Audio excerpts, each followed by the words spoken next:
Filipenses, capítulo... Meu Deus, esqueci. Capítulo 1.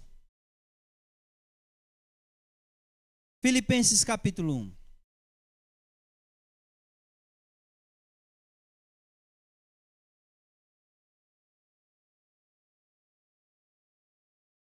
Nós estaremos lendo dos versículos 27 até o 30 de Filipenses, capítulo 1. Todos acharam? Ainda tem umas folhinhas voando, passando. Muito bem. Nós iremos dar continuidade ao que a gente tem estudado nesse semestre, né?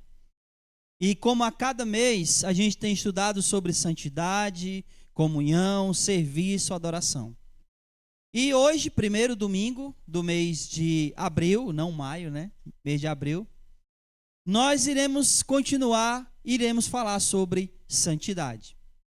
Antes da gente ler o texto, eu queria falar algumas coisas aqui. E você há de convir que nós somos muito habilidosos, por assim dizer, né? A gente consegue fazer com maestria, a gente consegue analisar o comportamento dos outros. Sim ou não? Sim ou não? Por exemplo, você vê uma criança birrenta, você logo diz, que menino mal educado, não é? É ou não é? Você vê uma pessoa tentando passar a perna no outro, você diz, esse daí é? Hã? É desonesto, né? Para a gente dizer uma palavra mais amena, né? É desonesto. A gente vê uma pessoa querendo corrigir a gente e a vida dele está toda errada, aí você diz, olha, esse daí é um hipócrita.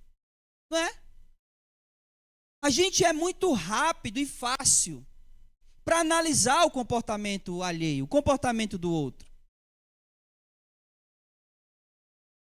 Amém, irmãos? Mas, no que diz respeito ao comportamento cristão, especialmente ao nosso próprio comportamento, a gente não tem a mesma facilidade. A gente consegue olhar para o comportamento das pessoas, de modo geral, independente delas serem cristãs ou não, e rapidamente analisar, fazer essa análise, e conseguimos dar um veredito. Mas quando se trata do comportamento cristão, especialmente o nosso, a gente tem dificuldade de fazer essa análise. A gente tem dificuldade de perceber se estamos ou não estamos tendo comportamentos cristãos. E até mesmo quando esse comportamento é em outra pessoa, hoje em dia se tem muita dificuldade de saber se aquele comportamento é ou não o comportamento de um cristão. Afinal de contas, a gente está vivendo um período onde, infelizmente, a igreja em praticamente quase nada se difere ao comportamento mundano. Pouquíssimas coisas, na maioria das igrejas, no que diz respeito ao comportamento, se difere com o comportamento de um mundano. E por causa disso, nós estamos tendo dificuldade de analisar e avaliar o que é de fato um comportamento cristão, e especialmente se esse comportamento for o nosso. O que nós iremos falar hoje é justamente falando sobre santidade, falar sobre comportamento. Mas eu quero deixar bem claro uma coisa aqui, antes da gente falar qualquer outra coisa ou de a gente ler o texto. é que um mero comportamento não significa santidade. Muito embora, entretanto e todavia, nós também sabemos que um bom comportamento, ele tende a refletir aquilo que nós somos em nossa essência. Ou seja, se eu tenho vivido uma vida de santidade, como será o meu comportamento? Um bom comportamento, sim ou não? E o contrário também é verdade.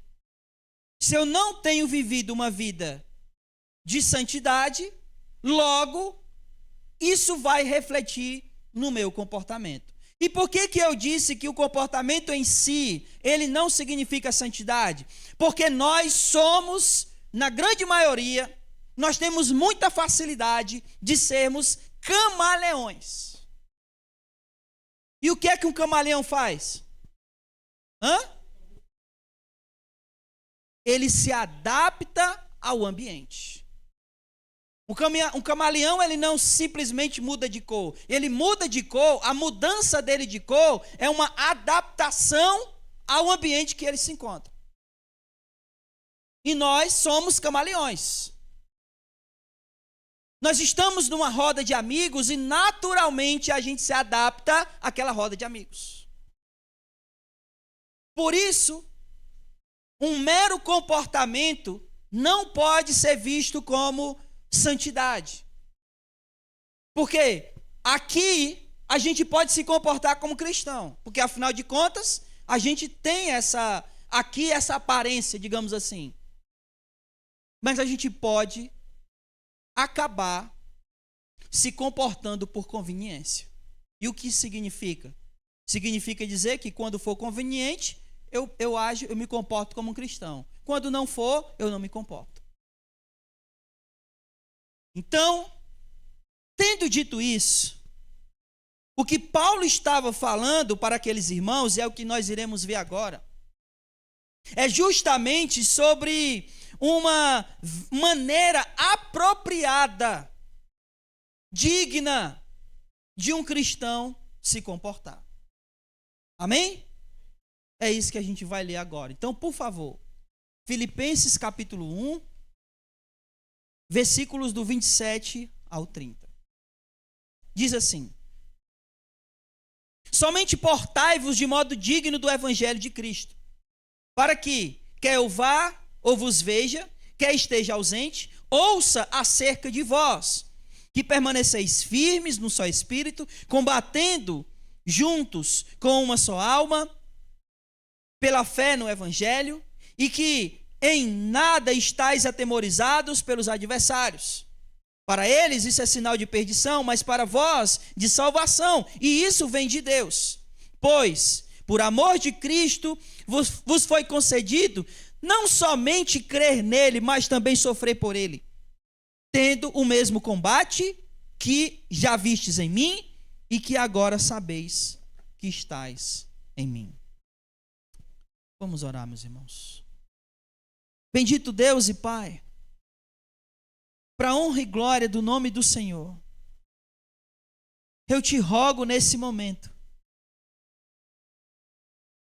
que assim como o Senhor tem feito todas as vezes, que o Senhor mande, Pai, o teu Espírito, derrame do teu Santo Espírito sobre a tua igreja nesse momento, e que o Senhor, por ele, pelo teu Espírito Santo, traga a nós a iluminação, Pai, que vem de ti, e que só pode ser dada pelo teu Santo Espírito. Ilumina o nosso entendimento, ilumina, Pai, a nossa mente e o nosso coração. Nos faz compreender a tua palavra, de modo, Deus, que nós possamos não apenas compreendê-la, mas guardá-la e praticá-la. Nos faz, Senhor, pela tua palavra, aprender a viver de modo digno, da maneira como o Senhor espera. Em Cristo Jesus, fala o nosso coração, Senhor.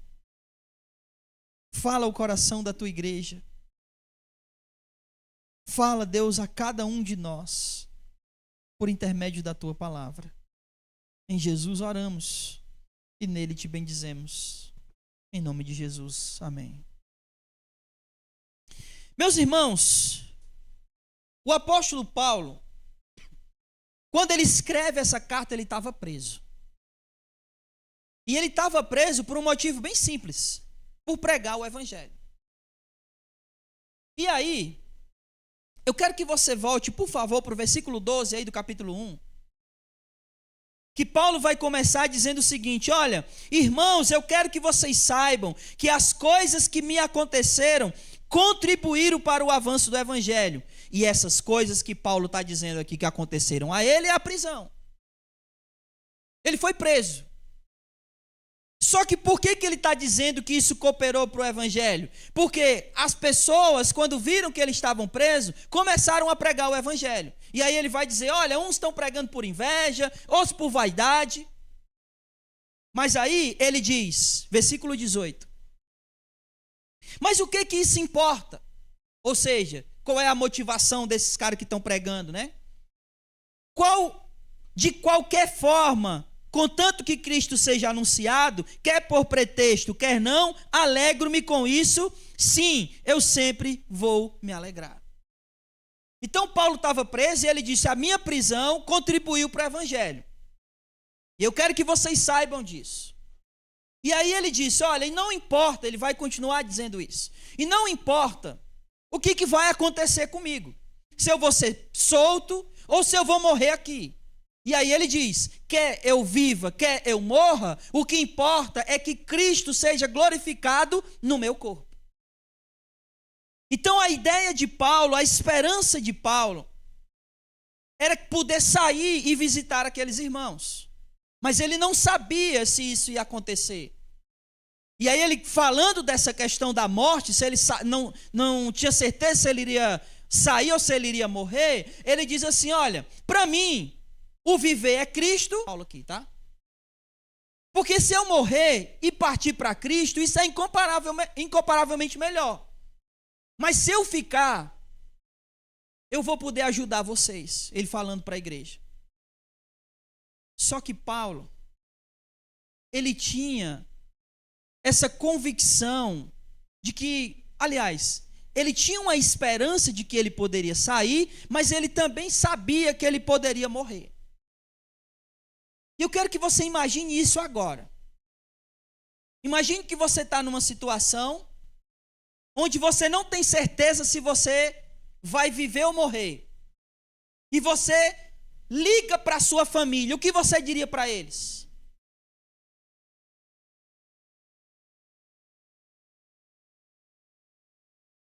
Hã? Hã?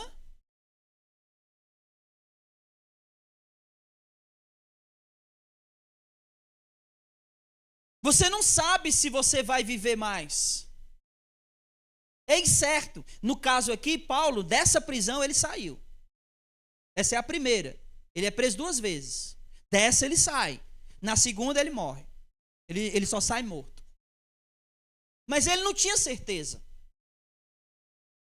Se nós estivéssemos nessa situação e pudéssemos falar com os nossos familiares, o que faríamos? É isso que Paulo está fazendo aqui no versículo 27. Ele não sabia se ele ia voltar. Ele não sabia se ele ia sair da prisão, na verdade. Ou se ele ia voltar a ver aqueles irmãos. E é por isso que ele começa dizendo assim, ó, somente portai-vos de modo digno. É como se ele estivesse dizendo assim, eu só quero uma coisa de vocês. É só isso que eu espero que você faça. Que vocês se portem de modo digno. Porque quer eu saia da prisão e vá ver vocês, quer não, eu espero que assim vocês vivam.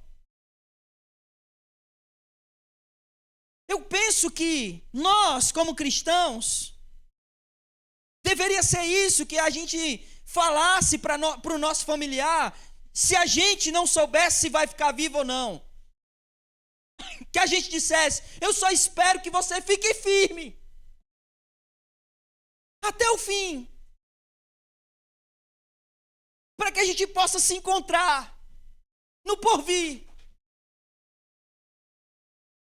Então Paulo está dando essa instrução para a igreja. E eu quero poder analisar essas frases que Paulo fala aqui juntamente com você, para a gente pegar aqui, sabe, o centro do que Paulo está querendo dizer aqui. E vamos lá. Ele diz o seguinte, versículo 27. Somente portai-vos de modo digno do evangelho de Cristo. Paulo começa dizendo isso, olha, portai-vos. Algumas versões traduziram essa palavra, portai-vos, pela palavra irmãos. Paulo está pedindo deles, falando para eles, olha, é só isso que eu espero de vocês. É que eles vivam. Não é um mero comportamento que a gente tem um aqui, outro em outro lugar. É que eles sejam aquilo que eles são, independente do lugar que eles se encontram. Deixa eu explicar isso, de maneira que você entenda. Vocês estão vivos? E se vocês saírem daqui? Vocês estão vivos ou não, se vocês passarem por aquela porta? Sim ou não? E se vocês chegarem em casa? Porque vocês estarão vivos aonde quer que vocês estejam. Paulo não está falando de um comportamento, Paulo está falando de uma vida que você tem aonde é que você se encontre. Vocês estão entendendo isso? Que vocês se comportem ou se portem ou vivam de modo digno. Não é um mero comportamento que você pode ter dependendo do ambiente que você se encontra. É uma vida que você vive aonde é que você esteja. É isso que Paulo está falando, somente portai-vos. Apenas isso. Vivam. Mas vivam de modo digno. E o que seria esse modo digno do Evangelho de Cristo? E aqui tem duas coisas. Primeiro, esse viver de modo digno tem a ver com o padrão que Deus estabeleceu. E qual foi o padrão de modo cristão que Deus estabeleceu? Qual foi o padrão? Qual é o padrão da vida cristã? Qual é? O padrão de tudo isso? Jesus. Jesus é o padrão de santidade, Jesus é o padrão de amar uns aos outros, ele é o padrão que foi estabelecido pelo próprio Deus. Então, viver ou andar de modo digno é viver e andar como ele. E como foi que ele viveu em relação a Deus? O que Cristo foi até o fim? Obediente, fiel. Até quando? Até a morte. Então o que Deus espera de nós? Que a gente seja como ele. Isso é ser digno do Evangelho. Porque o Evangelho é a morte de Jesus, amém? Então viver de modo digno do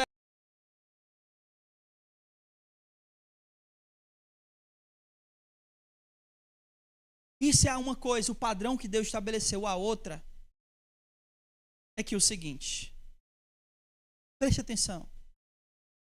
Você é a mesma pessoa que você era antes do Evangelho de Jesus? Sim ou não? Claro que não. Por quê?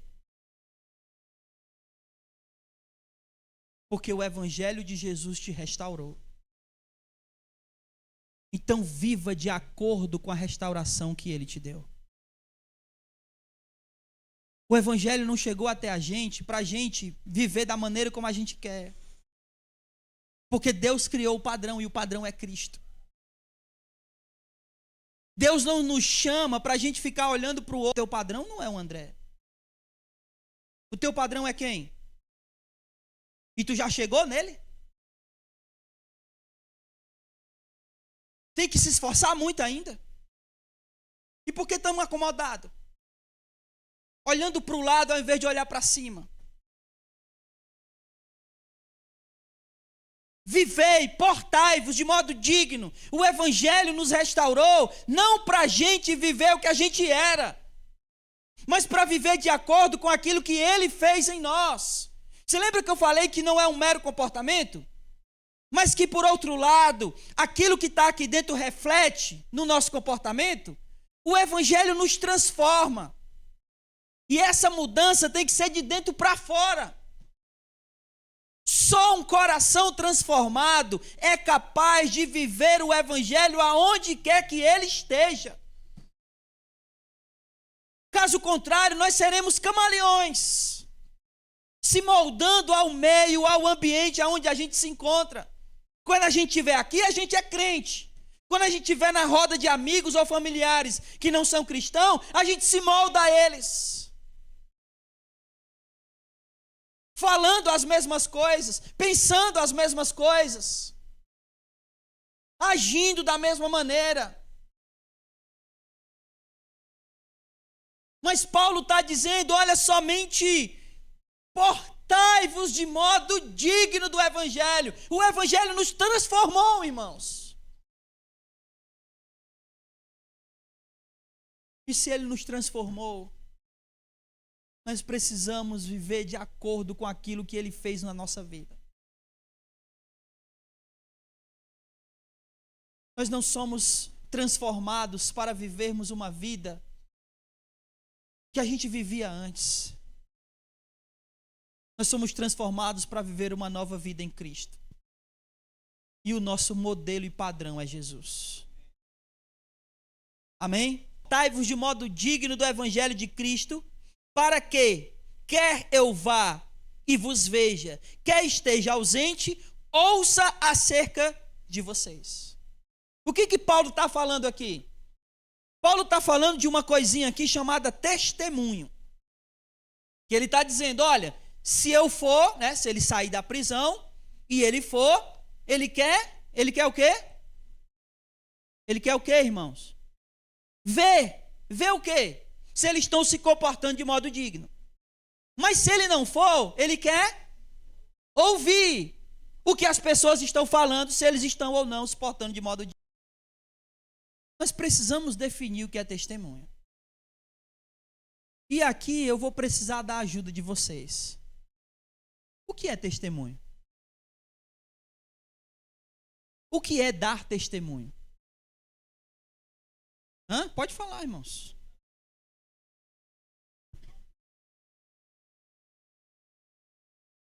Dá um.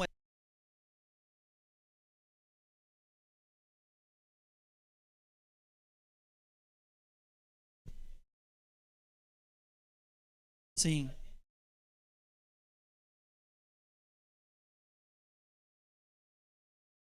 que mais? Comportamento, honestidade. O que mais é testemunho? A Nara é um testemunho?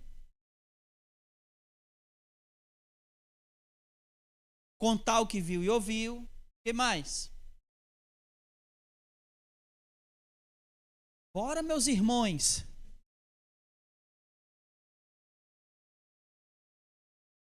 O que é testemunho? O que é dar testemunho?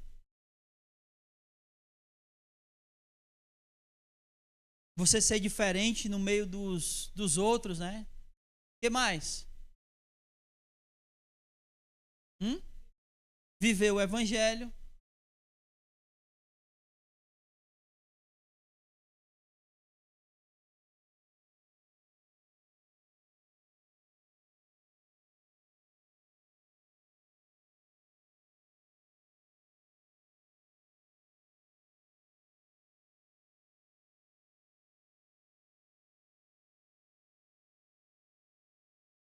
Alguém mais?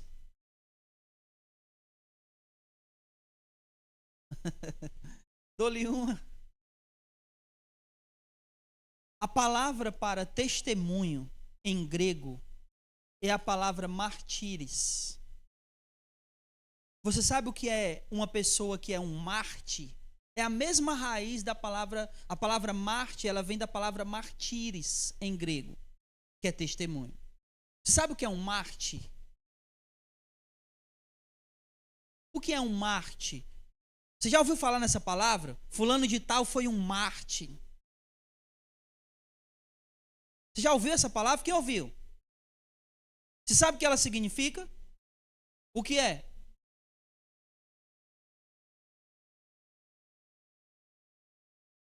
O que é, neguinha?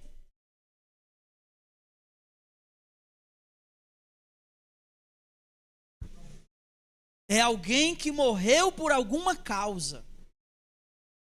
Especialmente se essa causa for religiosa. Você lembra de Estevão? Quem lembra de Estevão? Ele morreu como? Apedrejado. Por causa de quê? Do Evangelho de Cristo.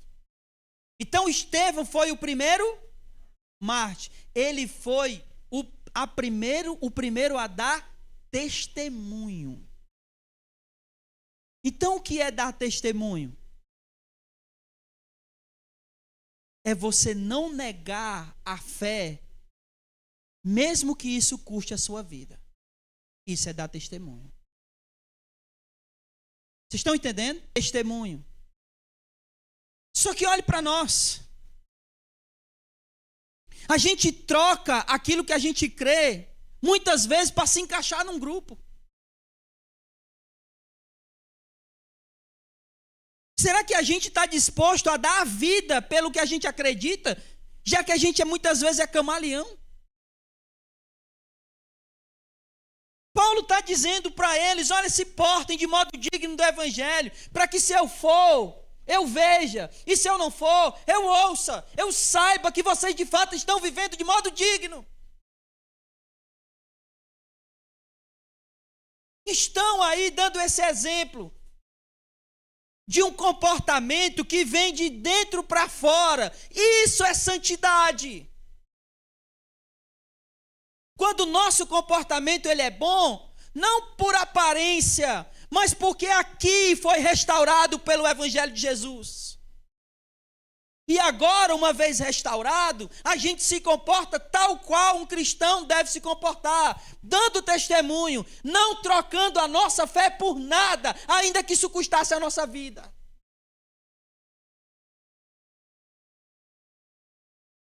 A pergunta é se a gente está disposto a isso ou não.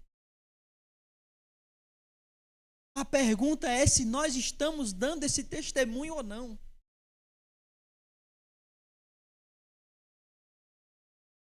Para que eu vá, vamos lá, versículo 27. Portai-vos de modo digno do Evangelho de Cristo, para que, quer eu vá e vos veja, quer esteja ausente, ouça acerca de vocês. Se vocês estão dando ou não dando testemunho. E aqui tem duas coisas, né? É um testemunho na presença, caso ele vá, e um testemunho na ausência. Então ele está chamando a eles para viver independente de eles estarem na presença de Paulo ou de outro irmão ou não.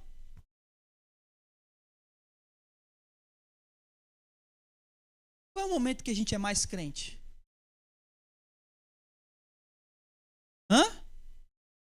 Quando a gente está com os irmãos, não é? Você concorda comigo? Você concorda que se você passasse o dia com um irmão, você pecaria menos? Sim ou não? Porque automaticamente você não ia querer pecar, não é isso?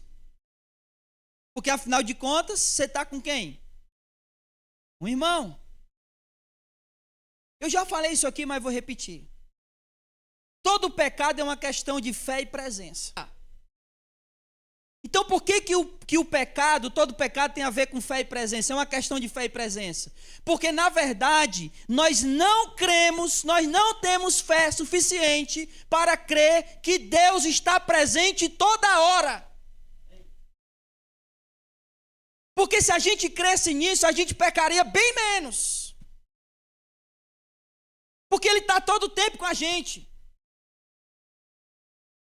Alguém disse certa vez, né? Olha, se você for pecar, não faça assim não, ó. procurando para ver se tem alguém. Faça para cima. Porque pode até ser que ninguém esteja te vendo, mas aqui é impossível ele não ver.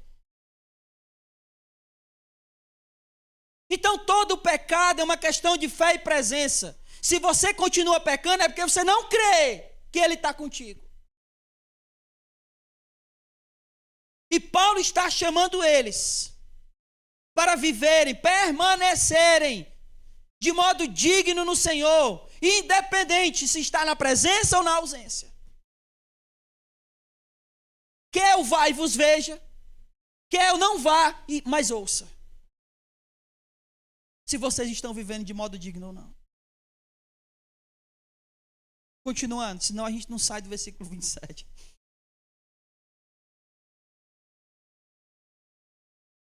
Que vocês permaneçam firmes.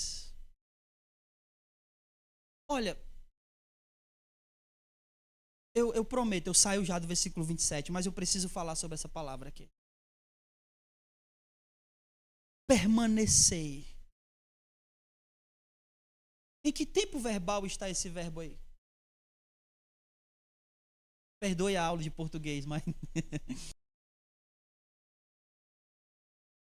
é um indicativo do presente. O que isso significa? Que Paulo está chamando eles não apenas para eles fazerem algo e acabou. Paulo está chamando eles para que eles sejam constantes, permanecei. Porque é o agora, é o sempre. Não tem amanhã, é hoje. Permanecei firmes. Mas eu quero que você entenda que para permanecer firme, é uma sequência de uma coisa muito importante. Qual é? A vivência. Por isso ele começa no versículo 27 dizendo: portai-vos, vivei. Porque quanto mais você vive, mais firme você está.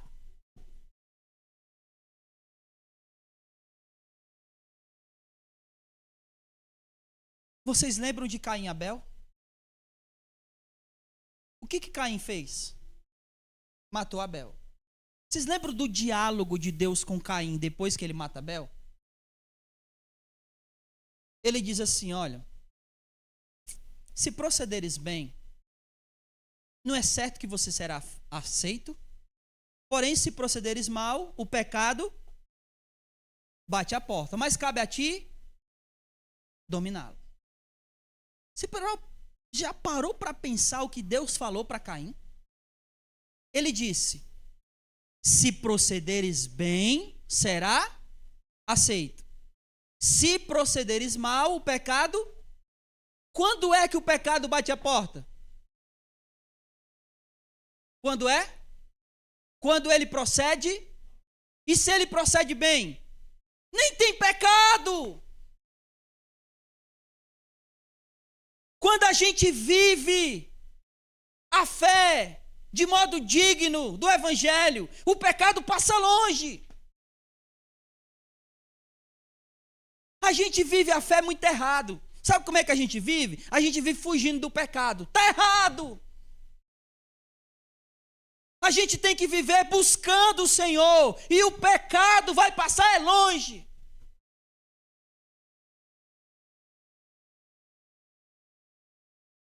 Permaneçam firmes, mas a única maneira de permanecer firmes é continuar vivendo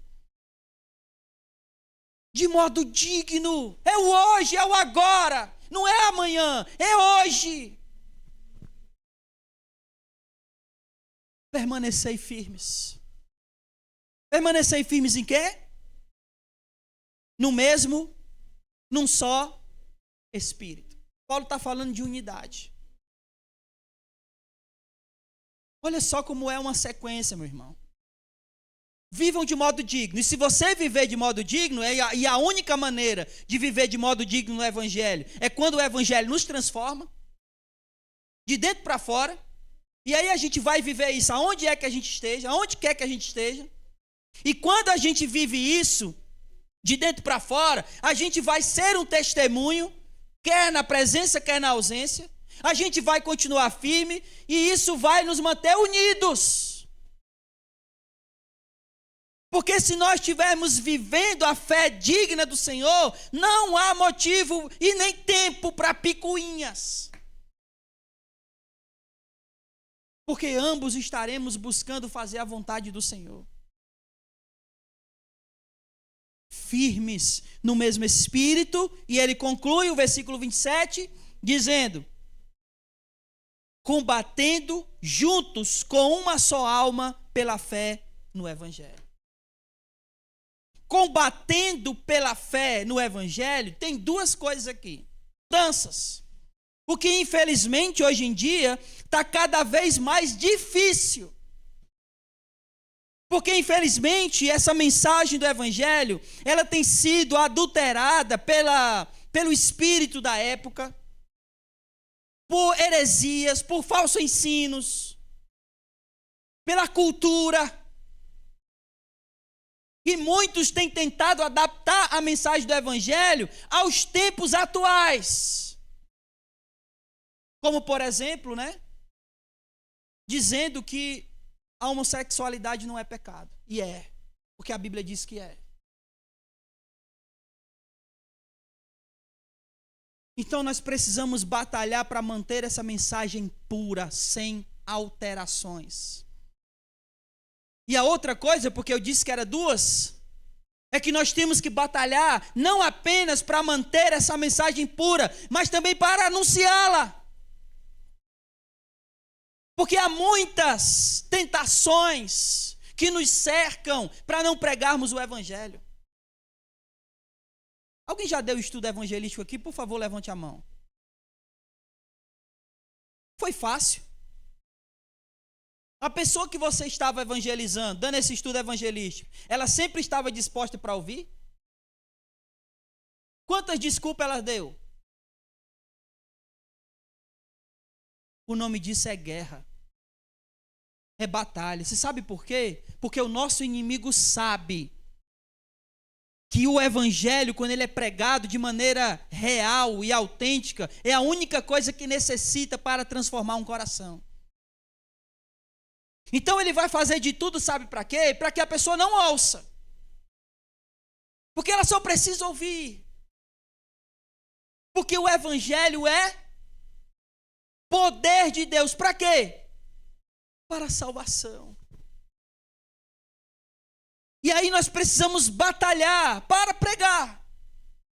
E a gente faz isso em oração. Orando por aqueles que a gente tem evangelizado. Para que eles possam ouvir essa mensagem. E essa mensagem ser poder de Deus para salvar a vida deles. Então, permanecei firmes no só espírito, combatendo com uma só alma pela fé no Evangelho. Versículo 28. E que em nada estáis atemorizados pelos adversários. E aqui nós precisamos lembrar de uma coisa muito importante. Por que Paulo estava preso? Eu disse. Por quê?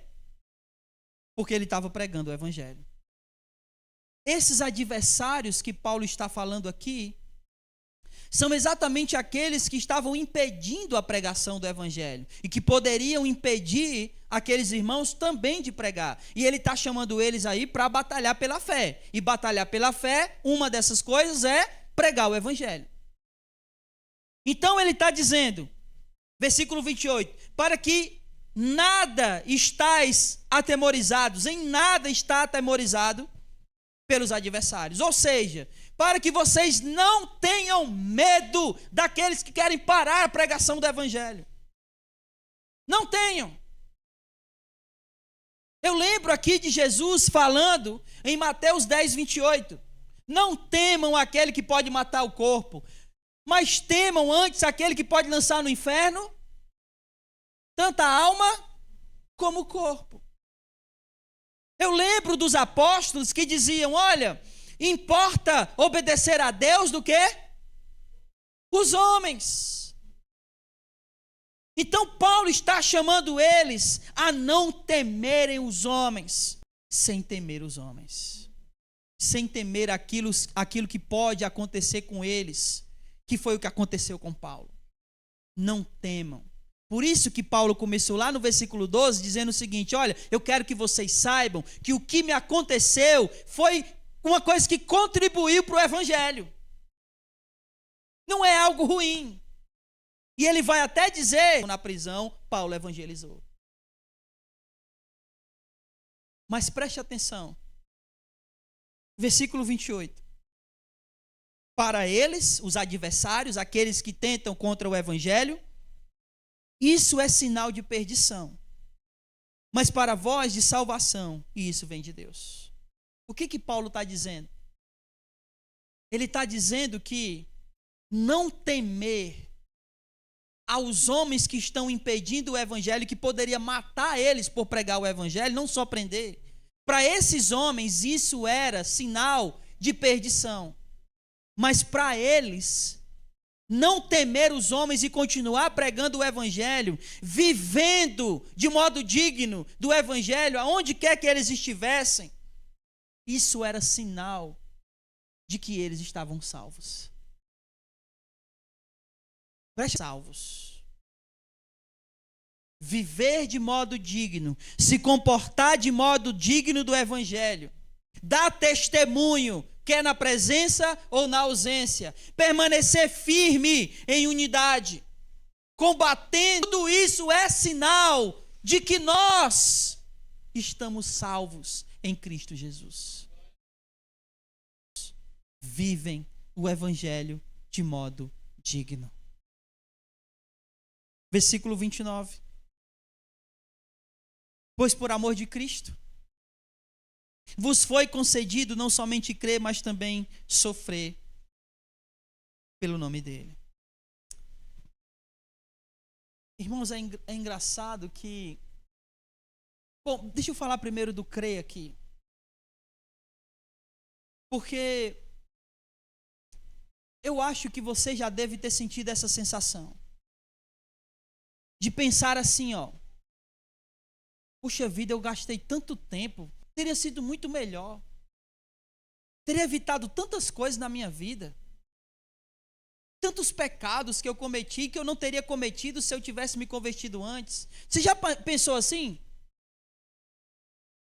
E você já pensou que tem muita gente que ainda não se converteu? Preste atenção que crer nesse evangelho, que é o que nós fazemos, o que nós estamos fazendo agora, hoje, em nossas vidas, é um privilégio. Porque poderíamos nem ter crido. E está ainda como muitos que ainda não creram, mas graças a Ele, nós cremos. Isso é um privilégio, irmãos. Olha o que ele está dizendo no versículo 29, por amor de Ele nos concedeu a graça de crer nele. Demoramos muito, é verdade, mas hoje cremos, porque Ele nos concedeu essa graça. Graça essa que muitos ainda não alcançaram, muitos ainda não têm, mas nós estamos tendo o privilégio de crer. É engraçado que a gente não enxerga o sofrimento por Cristo, muitas vezes, como um privilégio, né? Mas é isso que ele está dizendo. Vamos ler de novo o versículo 29. Por amor de Cristo, vos foi concedido não somente crer nele, mas também sofrer por ele. E isso aqui, escute isso. Esse privilégio de sofrer pelo nome de Jesus, os apóstolos entenderam. Você lembra quando Pedro foi preso pelo Sinédrio? E ele, claro, puxa vida, não sei para que eu fui crer em Jesus. Foi assim? Como que eles ficaram? Ficaram como? Louvando. E disseram o seguinte: que bom que nós fomos achados dignos de sofrer pelo nome de Jesus. Dizer, Senhor, nós sofremos por Ti. Obrigado por me permitir isso. Porque, infelizmente, a maioria de nós aqui nem pode dizer isso. Né? E é óbvio, né? Eu falo infelizmente, mas é claro, ninguém quer ser perseguido. Você quer ser perseguido? Eu não. Mas se formos, precisamos estar dispostos a sofrer pelo nome dele. Porque sofrer pelo nome de Jesus é um privilégio. Um privilégio que os apóstolos tiveram e muitos outros tiveram depois deles. Para finalizar, olha o que ele vai dizer, versículo 30. Tendo o mesmo combate que já vistes em mim, e que agora também sabeis que estáis em mim. O que Paulo está dizendo é que esse combate aqui que ele está falando, tudo isso aqui, ó, tudo, o viver de modo digno do Evangelho, esse testemunho aqui na presença e na ausência, essa unidade, combatendo pela fé, não temendo os homens, todo esse combate aqui, eles viam em Paulo. E esse combate que viam em Paulo, agora estava sendo visto neles. Vamos ler de novo. Tendo o mesmo combate que já vistes em mim. Ele está dizendo que eles estão tendo o mesmo combate que eles já tinham visto em Paulo. Mas que agora eles sabiam que estava em Paulo. Por que eles sabiam? Antes ele estava dizendo, olha, vocês estão vivendo o mesmo combate que vocês viram em mim, mas agora vocês sabem que está em mim esse combate. Por quê?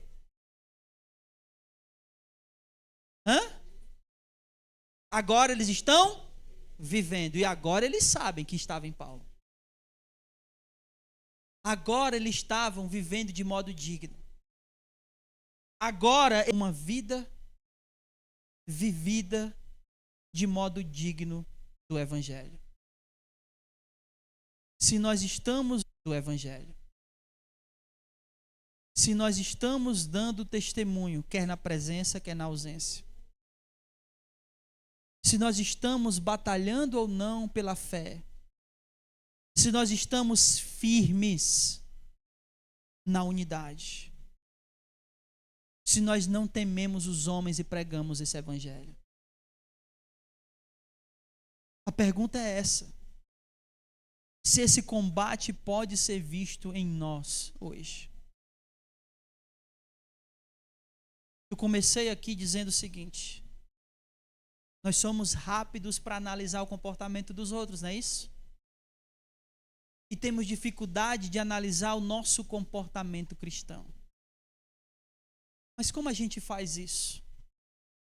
Como a gente analisa o nosso comportamento? Fazendo essas perguntas.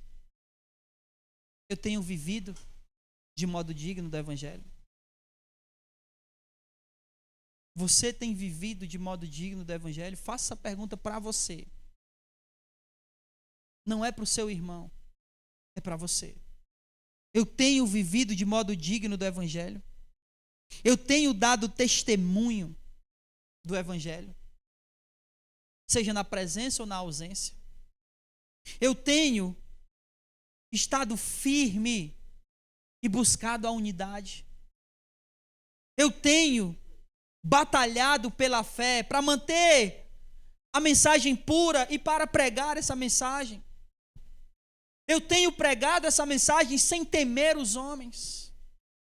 São perguntas que nós precisamos fazer. Se temos ou não temos tido essas lutas. Irmãos,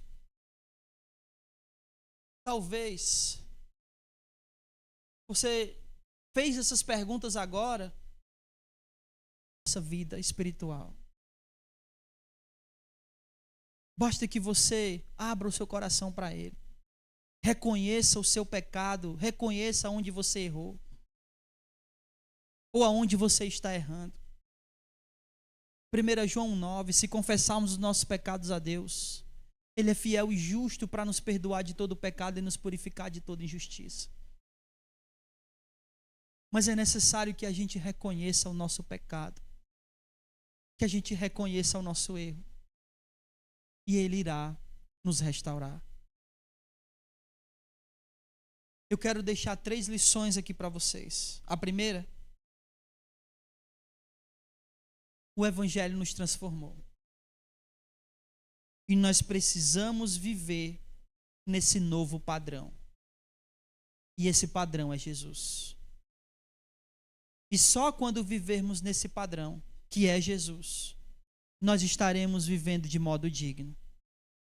E essa é a vida de santidade. Em segundo lugar, esse padrão, esse modo de vida novo que nós recebemos em Cristo, ele precisa gerar algumas coisas em nós. Ele precisa gerar esse testemunho, esse desejo de testemunhar Cristo. Ele precisa gerar essa vontade pela unidade. Ele precisa gerar a força para continuar batalhando pela fé. E em último lugar, nós precisamos entender que recebemos um privilégio de não apenas crer, mas também de sofrer pelo nome de Jesus. Creia nisso, irmãos. Vivam isso. O Evangelho nos transformou de dentro para fora. E isso fez e deve fazer com que a nossa vida, o nosso comportamento, ele seja mudado e transformado. E o nome disso é santidade. Fique de pé.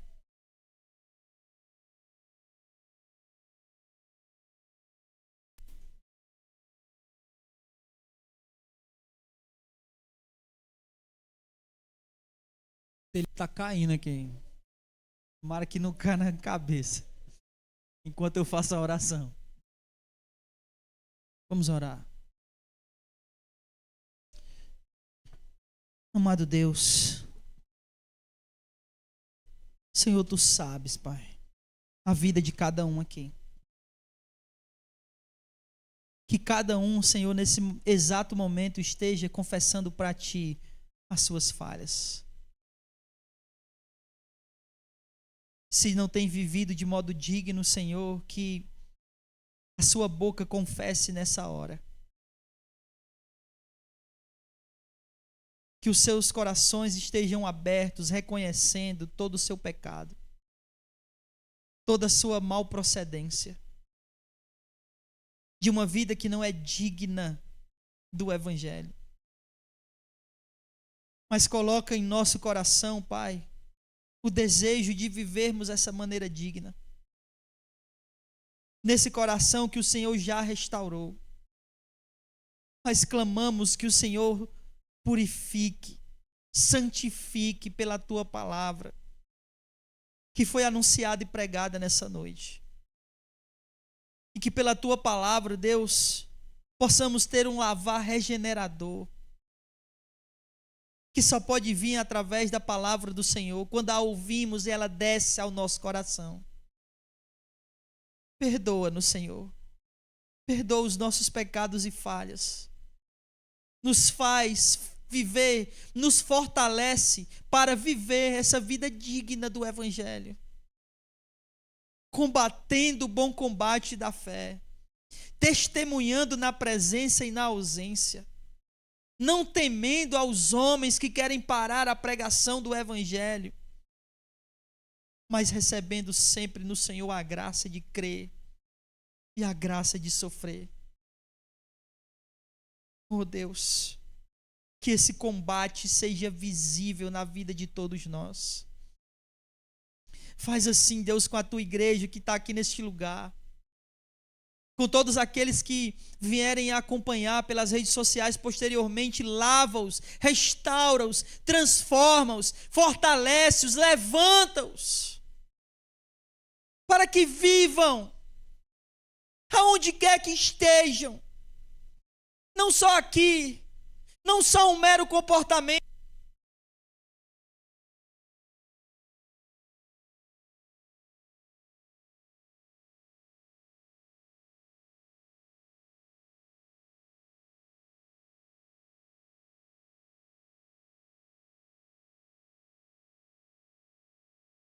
Em nome de Jesus.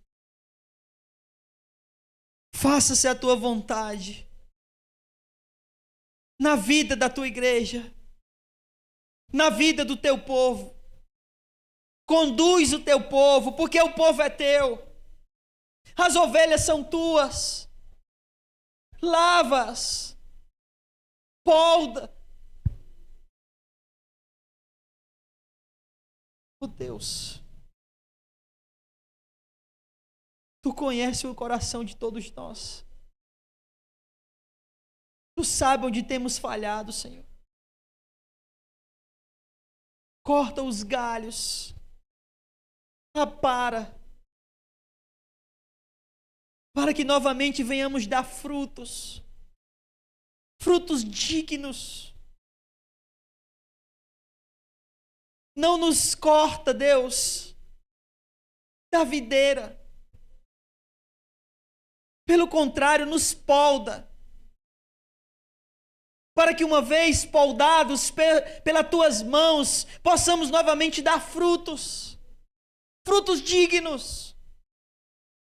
Lava, Senhor. Restaura. Levanta, fortalece, anima. Abre os olhos do teu povo. Acorda-os. Nos levanta, Deus, para proclamarmos a tua palavra, sem temor dos homens, sem vergonha alguma deste mundo que não merece, mas com ousadia no falar. Abençoa essas irmãs, ó Deus, que estão tentando evangelizar agora. Esse grupo de senhoras que estará levando o teu evangelho, protege, fortalece, anima, dá ânimo, dá forças, dá coragem, ousadia e fala, Senhor, pela boca delas. Faz assim com toda a tua igreja, Pai. A começar em mim. Que a minha boca se abra mais para a pregação da tua palavra. Mais e mais. Que eu possa falar de ti, Senhor, para todos aqueles que se aproximarem de mim. E não apenas eu, mas todos que fazem parte da tua igreja. Em nome de Jesus, Senhor. Nos restaura e nos perdoa. E aonde estivermos falhando e errando, nos corrige. Pelo poder que há na tua palavra. E pela ação do teu Santo Espírito. Pai, obrigado por esse momento aqui. Obrigado por nos dar essa oportunidade e o privilégio de cultuarmos ao Senhor. Que a nossa adoração tenha subido até o teu trono em aroma suave e tenha sido agradável ao Senhor. Obrigado pela tua palavra. Pelo Senhor falar o nosso coração. O que nós te rogamos ainda, uma última coisa, antes de terminar esse culto, é que o Senhor nos leve em paz, protegidos, abençoados, edificados, fortalecidos, cheios da tua palavra e do teu Espírito. E que essa semana, Pai, seja uma semana diferente, onde nós iremos viver aonde quer que nós estejamos de modo digno do teu Evangelho. Salvador Jesus. Amém. E louvado seja o nome do Senhor. Vamos em paz.